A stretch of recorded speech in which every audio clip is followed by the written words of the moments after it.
네, 경제를 속속들이 진단하는 코너죠. 경제 프로파일링. 저는 이번 한 주 뉴스하이킥 비대위 체제에서 진행을 맡고 있는 MBC 아나운서 허이루고요. 늘 함께해 주시는 두 분입니다. 김윤경 기자님 그리고 김치영 기자님 두 분의 경제 전문 기자와 함께 하겠습니다. 안녕하세요. 네, 안녕하세요. 예, 잘 부탁드립니다. 제가 워낙 또 경제 쪽이 약해서. 저희도 약합니다. 잘 부탁드립니다. 네, 지금 유튜브로도 또 생중계가 되고 있습니다. 댓글로 또 실시간으로 저희가 다 확인을 하고 있으니까요. 뉴스하이킥 검색해서 들어와 주시면 좋겠습니다. 자, 뭐 날씨가 여전히 계속 춥죠. 네. 네, 그리고 특히 올겨울 많이 추운 것 같아요. 근데 그것보다도 네. 더 추운 게 지금 부동산 시장 아니겠습니까? 예. 많이 추웠는데 지금 군부를 많이 떼고 있어가지고 그렇죠. 어느 정도 좀 냉기가 가시지 않았나 이런 생각이 좀 들기는 해요. 그러니까 오히려 지금 네. 냉기가 가셨다기보다는 냉기가 가실 거를 기대하는 쪽이 더 맞지 그렇죠. 않을까 이런 생각이 군부를 떼는 그 공급이 더 많다는 그런 네. 생각이 좀 드는데 어쨌든 부동산 시장이 경착륙을 하면은 큰일이 날 수가 있기 때문에 금융까지 이어지게 되면 시스템 위기가 되잖아요. 네. 그러다 보니까 이 정부가 하고 싶었던 규제 완화를 아주 열심히 당위성을 가지고 좀 하는 것 같아요. 그래서 이번에 단기 주택 보유자하고 다주택자에 대해서 취득세, 또 양도소득세 이런 거 중과 폐지를 위해서 세제 개편에 착수한다고 하고요. 더 중요한 거 서울 강남 상구와 용산구를 제외하고 다 풀었죠. 예. 전 지역을 규제 지역에서 해제를 했습니다. 네. 요거는 조금 영향을 주지 않을까 이런 생각이 좀 드는데 뭐 그래요. 대출, 세금, 청약 규제 이런 것들이 다 풀리게 되면은 어느 정도 뭐 효과가 있지 않을까라는 그런 기대감들을 언론에서 좀 많이 부추기는 것 같고요. 네. 실효성에 대해서는 조금 더 짚어봐야지 될 것 같고 이게 당위성은 있지만 과연 필요한 것인가라는 것에 대한 좀 의문은 남습니다. 6779번님도 지금 딱 그 얘기를 해주셨어요. 그 군부를 네. 실소유자를 위해 떼는 겁니까? 아니면 건설업자나 투기꾼들 위해 떼는 겁니까? 하셨는데 건- 지금 뭐 가장 누구- 네. 예. 말씀해 주시죠. 굉장히 날카로운 질문이어서 이거 함부로 대답했다가는 양쪽에서 다 욕먹을 것 같은 질문이긴 한데요. 일단은 시장이 너무 차가우면 실수요자든 건설이나 뭐 투기꾼이라는 표현 하셨지만 투자자든 뭐 다들 영향을 미치기 때문에 정부 입장에서는 지금 여기서 더 부동산 시장이 추락하면 여러 가지 경제적으로 문제가 있다라는 판단을 하는 것 같고요. 예. 그래서 여러 가지 대책은 쏟아내고 있는데, 그러니까 경제라는 게 대책은 정답은 없거든요. 그러니까 선택의 문제인데, 지난 정권 때는 워낙 부동산 시장이 뜨거웠기 때문에 그렇죠. 규제 정책들을 쏟아낸 거고, 지금은 이제 부동산 시장이 너무 차갑게 식고 있기 때문에 그 했던 규제들을 없애고 있는 과정인데, 그게 어떤 사람한테 또 도움이 되느냐, 이 부분에 있어서는 방금 말씀하신 것처럼 어쩌면 실소유자보다는 건설업자나 투자자들에게 조금은 도움될 정책들이 많이 규제가 해제되고 있다, 이렇게 볼 수 있겠습니다. 그러니까 지금 말씀해 주신 것처럼 이번 주 그리고 최근에 가장 좀 뜨거웠던 이슈 중에 하나가 이 미분양이 지금 너무 많다. 이런 얘기가 나오고 있는데 윤석열 대통령이 이 미분양 주택을 공공기관이 매입하는 방안을 검토해봐라 이런 제시를 했잖아요. 지시를 했다라고 보도가 됐는데 네. 이제 국토교통부에서는 검토는 하고는 있지만 아직 결정된 것은 없다라고 얘기를 하고 있고요.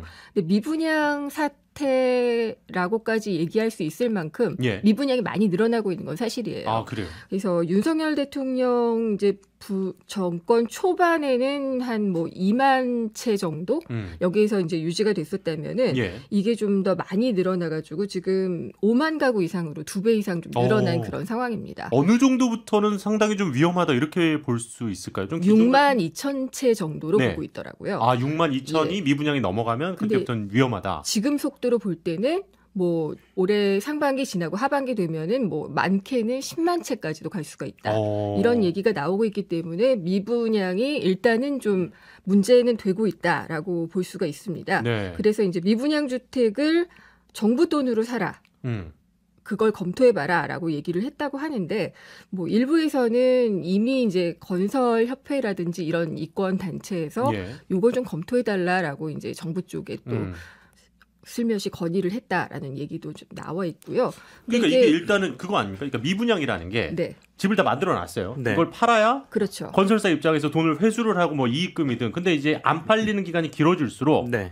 그동안 이제 들어갔던 돈에 대한 뭐 이자부터 해가지고 기하급수적으로 이게 늘어나니까 네. 위험한 거 아니겠습니까? 근데 이걸 지금 거주 불안을 느끼고 있는 서민들을 위해서 제공을 하는 건 좋은데 세금 막대한 세금이 투입되는 것 때문에 불안해하시는 분들 좀 있는 것 같아서요. 이제 미분양을 정부에서 사들이게 되면 그다음에 이 사들인 걸 어떻게 할 거냐. 그렇죠. 이거는 이제 공공분양 물량으로 푼다는 거거든요. 그러니까 주택 문제에 있어서 뭐 일시적인 해결, 그다음에 또는 공급 문제를 해결할 수 있는 방안이기도 합니다. 그리고 주택 시장이 정말 차갑게 식었을 때 어떻게 보면 제일 마지막에 꺼낼 수 있는 카드이긴 하거든요.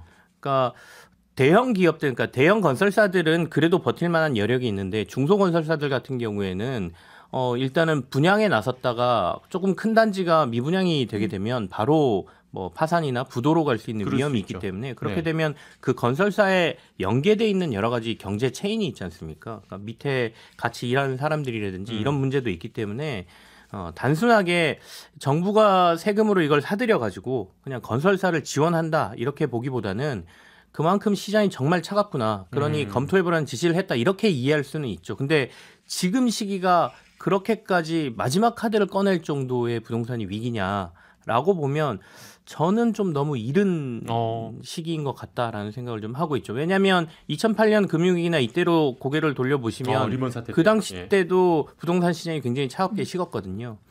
근데 그 당시에는 건설사들이 일단 이 미분양 물량을 자신들이 다 떠안았어요. 그러니까 분양이 안 되면 그걸 전세로 돌리고 싸게 예. 전세로 돌린 다음에 4, 5년 뒤에 다시 재분양에 나서면서 그걸 떨어냈거든요. 그러니까 이런 기업들의 자체적인 노력이 먼저 선행돼야 되고 이것마저도 안 되는 정말 차가운 시기가 오면 정부가 이제 어쩔 수 없는 카드로 꺼낼 수 있는 건데 조금은 너무 이른 시기에 나와서 규제도 막 해소되고 있고 여기에 정부 어떻게 보면 세금으로 미분양 물량을 받아준다라고 하게 되면 자칫 우리가 버블이 꼈다라고 생각했던 부동산 시장에 조정다운 조정 없이 그냥 또 한번 가격을 받쳐주는 역할을 할까봐 조금 우려되는 것이죠. 지금 우리 청취자 여러분들도 상당히 좀 많이 비판적이신 게 네.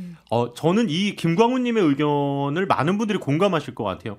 아니 오른 게 얼만데 조금 내렸다고 이럽니까? 라고 말씀하신 분이 있고 또 네. 이 06번님도 미분양분 매입하면 결국 뭐 이렇게 건설사 같이 그러니까 돈 있는 사람들 그거 배불리는 거 아닙니까? 이렇게 비판적인 시각도 분명히 존재하는 것 같아요. 그러니까 아까도 말씀하셨지만 중소건설사들 같은 경우에 미분양으로 많이 흔들릴 수가 있지만은 또 대형 건설사들 같은 경우에는 시공했던 물량들을 자기가 소화할 수도 있어요. 그래서 대림산업 같은 경우에는 리츠라는 것, 부동산 투자 신탁을 만들어가지고 네.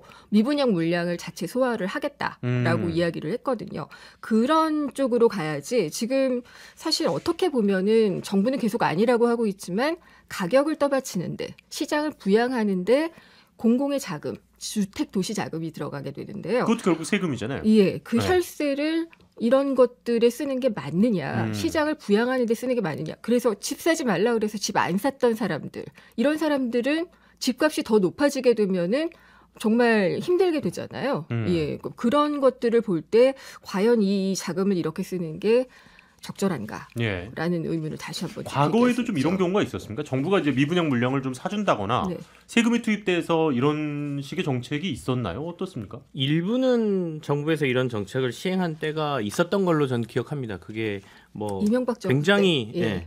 굉장히 위기가 왔을 때는 정부가 꺼낼 수 있는 카드인 건 맞아요. 네. 그리고 잘 활용하면 좋은 제도가 될 수도 있습니다. 그러니까 만약에 정부가 지금 나서서 미분양 물량을 사들인다라고 하면 재가격을 주고 사면 안 되죠. 네. 시장에 어떻게 보면 재고가 쌓여 있는 상황이잖아요. 그렇죠, 그렇죠. 그럼 저희가 재고 처리하면 떨이 하잖아요. 네네네. 떨이의 가격에 정부가 이 물량을 사와서 공공분양 물량으로 싸게 공급한다면 적극적으로 할 만하다고 생각됩니다. 근데 그게 아니라 그 가격을 정가를 시장가에서 어느 정도에서 사느냐의 문제가 있거든요. 그래서 지금 이렇게 조금 서둘러서 이 정책을 발표한다는 거는 아무리 정부가 매입 가격을 낮춘다 하더라도 네. 버블이 껴있는 상태에서 얼마 조정되지 않은 데 사기 때문에 세금도 좀 과도하게 들 수도 있고 네네. 그런 부분에 있어 가격을 떠받치는 문제가 생길 수 있다라고 생각이 되고요. 그래서 시기적으로 좀 빨리 나왔다라고 제가 말씀드리는 부분은 예. 그 부분이고 시장의 안정을 위해서는 언젠가 꺼낼 수 있는 카드긴 한데 조금 더 지켜봐야 되지 않나? 그리고 지금 뭐 여러 군데에서 그런 얘기가 나오는데 뭐 증권 쪽에서 뭐 건설사들 분석하다 보니까 보고서들이 좀 나오거든요. 그래서 한국투자증권에서 지금 전국 만약 미분양 주택의 가치를 산정해 보면 예. 한 27조 원 정도 들 거다. 27조 원. 뭐 이렇게 얘기를 하니까 정부 쪽에서는 27조 원 주고 우리가 살 계획이 아니다. 또 이렇게 또 발표를 하기도 했죠. 그래서 이제 저도 되게 궁금했던 거를 6781번님이 딱 물어봐 주셨어요. 네. 그러니까 실제로 뭐 이렇게 얘기를 일단 했어요. 근데 나중에 이제 정부가 아직 말씀하신 것처럼 살지 안 살지 아직 결정난 건 아니고 검토 중이다라고만 했는데 이런 고민을 대외적으로 알린 것이 이게 조금 집값 부양의 효과가 실질적으로 있는 겁니까? 아니면 이것도 지금 단기적인 지표로는 알기가 어려워요. 근데 지금 오늘 신문들이나 뭐 보면은 예. 주간 주택 동향 같은 것들, 아, 뭐 네네네네. 아파트 가격이라든지 매매 수급 뭐 지수라든지 하락폭 몇 점 몇 퍼센트 포인트 막 이런 거 나오잖아요. 하락폭이 둔화됐다. 뭐 이러면서 벌써부터 이런 표현이 좀 그렇지만 설레발을 치는 것 같은 그런 표현들이 좀 많은데 아무래도 이런 것들은 좀 볼 때 효과가 나타나려면 적어도 분기, 예. 길게는 연 단위로 좀 봐야지 될 것 같고요. 아까 부동산 가격이 얼마나 많이 올랐는데 지금 이거 떨어진 것 가지고 그러느냐라는 얘기가 있었던 만큼 지금 너무 많은 규제 완화, 뭐 그러니까 대출 규제 완화까지도 지금 얘기가 되고 있는데 그런 것들이 다시 지금 금리 상승기가 나중에 이제 정체되고 멈추게 될 거 아니에요. 그렇죠. 그때 가서 다시 또 부동산 버블을 일으키는데 불쏘시개로 작용할 수 있는. 그때 이 규제가 없어지리라는 법은 없잖아요. 네, 그렇죠. 예, 규제를 풀기는 쉬워도 또 만드는 하기는 건 또 어렵거든요. 예. 그런 걱정이 좀 되죠. 그러니까 이게 참 아이러니한 게 지난 정부에서는 어떻게든 집값을 낮추려고 정말 많은 정책들을 냈습니다만 큰 네. 효력이 없었고 네. 오히려 이제 금리가 올라가니까 이 정권에서는 낙폭을 조금 완화시키려고 안정적으로 떨어뜨리고 싶어서 여러 부양책을 쓰는데도 아주 급락을 하고 네. 이게 정책만 갖고 하는 데는 또 한계가 있는 것 같더라고요. 맞습니다. 방금 전에 말씀하신 것처럼 이것만 가지고도 약간의 일종의 블러핑이죠. 블러핑 가지고 시장이 올라갈 수 있느냐라고 물으셨는데 네. 가격이라는 건 도리어 심리에 더 작용을 하기 때문에 옥죄니까 가격은 더 올라갔던 거고요. 규제를 하면서. 지금은 풀어주는데도 불구하고 시장의 심리가 너무 안 좋기 때문에 가격이 올라가지 않는다 이렇게 봐야 되는 거거든요. 어쨌든 간에 시장이 막 하락을 하다 보니까 정부가 뭐 규제를 다 풀고 있죠.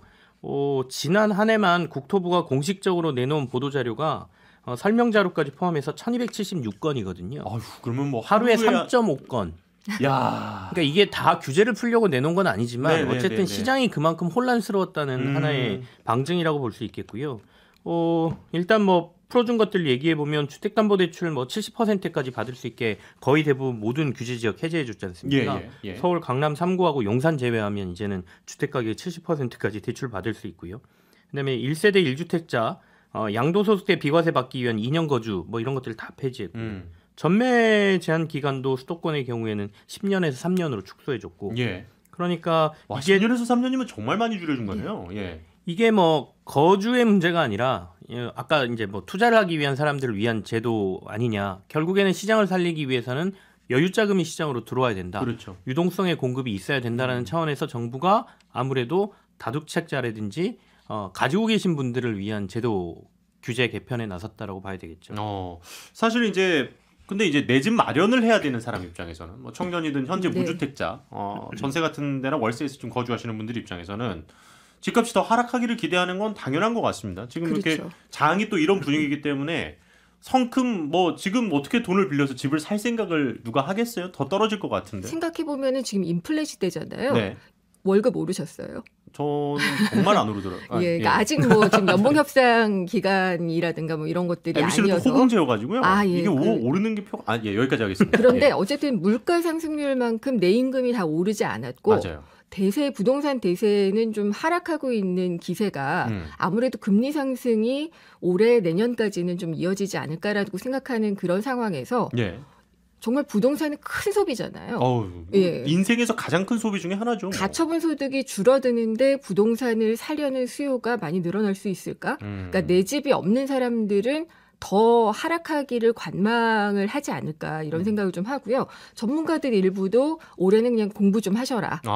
시장을 보면서 관망을 하신 다음에 뭐 바닥보다는 무릎에서 살아 뭐 이런 조언들도 좀 하고 계시는 것 같더라고요. 아니 그러니까 아까 우리 청취자분들 의견이 비판적이라는 게 딱 이런 이유 때문인 것 같습니다. 그러니까 더 하락하기를 기대하는 사람들 입장에서는 아니 이제 이렇게 오른 집값이 조금 내 입장에서는 정상화가 돼가고 있는데 이걸 왜 온갖 규제를 다 풀어서 다시 올리려고 하느냐. 물론 이제 원희룡 장관 같은 경우에는 가격 부양이 아니라고 얘기를 하긴 했습니다만 그걸 그대로 고지고대로 믿을 시민들이 얼마나 될까요? 약간 이런 생각이 들더라고요.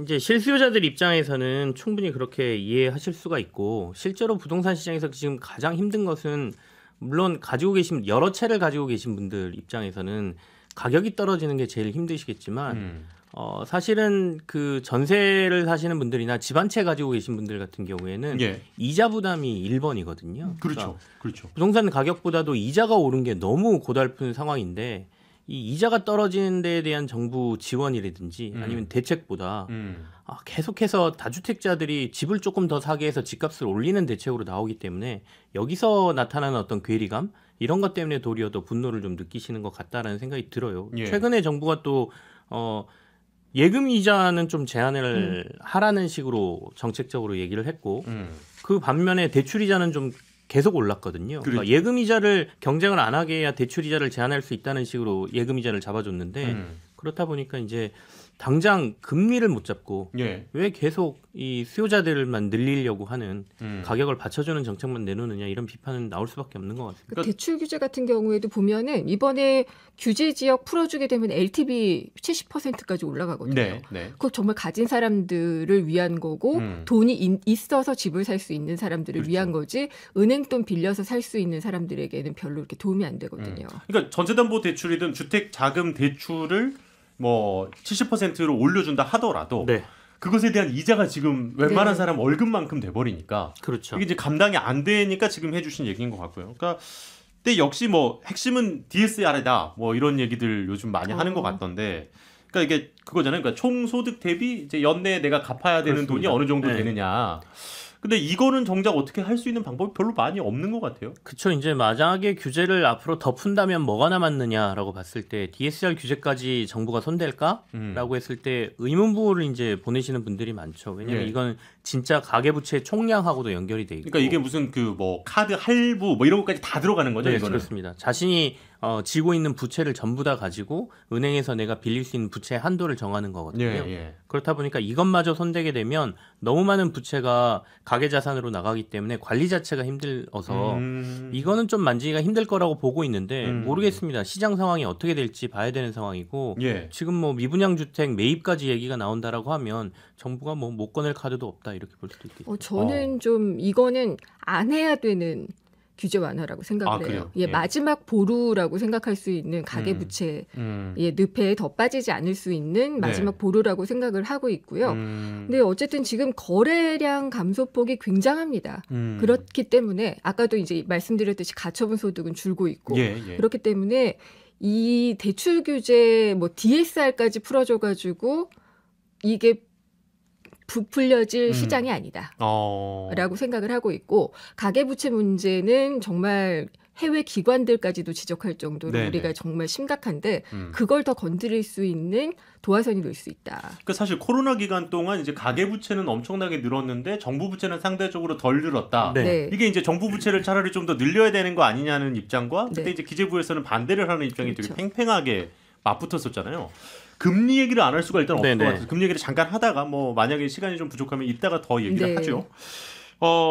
사실 살면서 우리가 미 연준을 이렇게까지 모든 국민들이 파워르장의 네. 입을 주목했던 적이 있나 싶을 정도로 요즘 뭐 그럴 수밖에 없습니다. 이번 주 금요일에 이제 금통위가 열리는데요.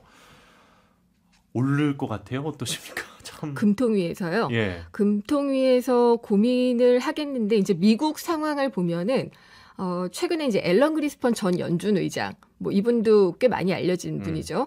그래서 얘기를 했는데 경기 침체가 올 가능성이 있다. 그렇더라도 인플레가 둔화되는 것이 충분하지 않으면은 금리를 내릴 계획은 없을 것이다라고 얘기를 했어요. 큰일났네요. 그리고 미국 채권 시장에서도 지금 이제 0.5%포인트 정도 올리는 것을 한 70% 정도로 반영을 하고 있는 걸 보면은 미국은 금리 올릴 것 같아요. 그럼 지금도 금리 차이가 1.25%가 네, 나고 네. 있는데 더 벌어지게 되면은 뭐 환율 문제라든지 또 투자금이 투자자 빠져나가는 문제 문제. 이런 것들이 있기 때문에 베이비 스텝이라도 밟지 않겠느냐. 그러니까 소폭 인상 0.25%포인트 정도는 이번 금통위에서 올리지 않겠느냐라고 생각을 좀 하고 있고요.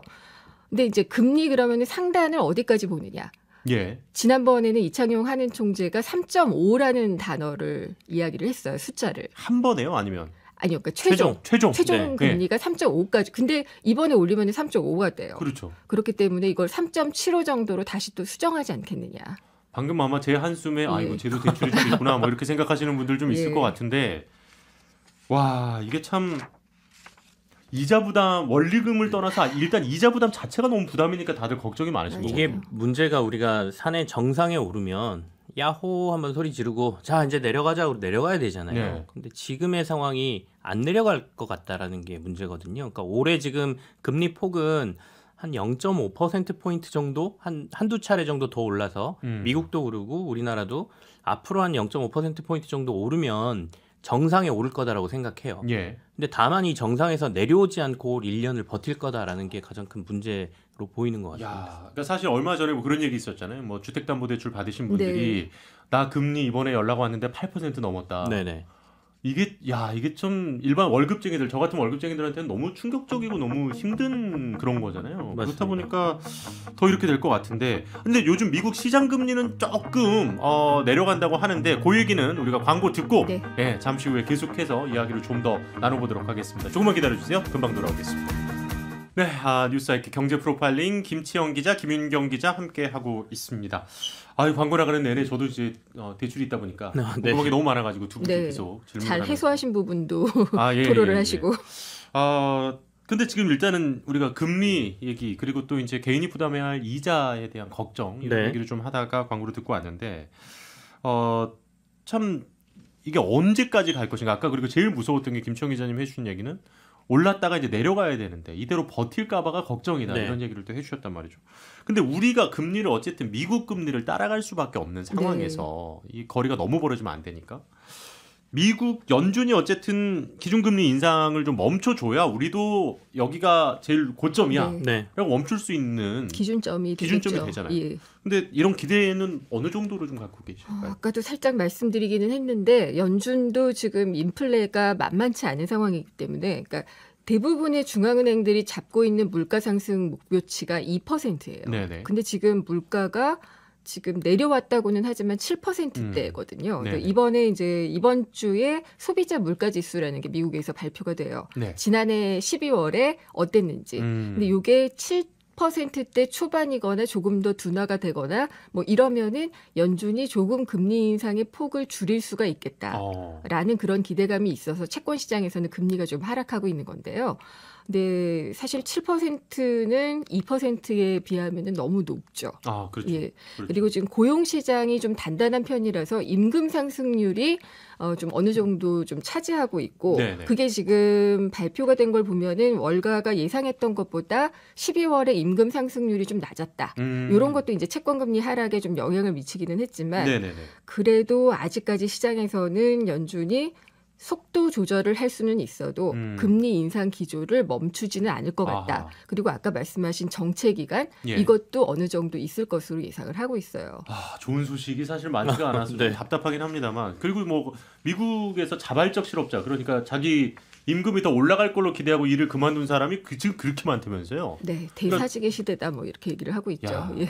일단 코로나19 때 그만뒀던 사람들이 돌아오질 않고 있고요. 예, 미국의 지금 고용시장 같은 경우에는 이렇게 경기가 침체되면 사실은 고용이 안 좋아져야 되거든요. 그러니까 그렇죠. 실업수당 청구도 막 늘고 일자리도 없고 이래야 되는데 네.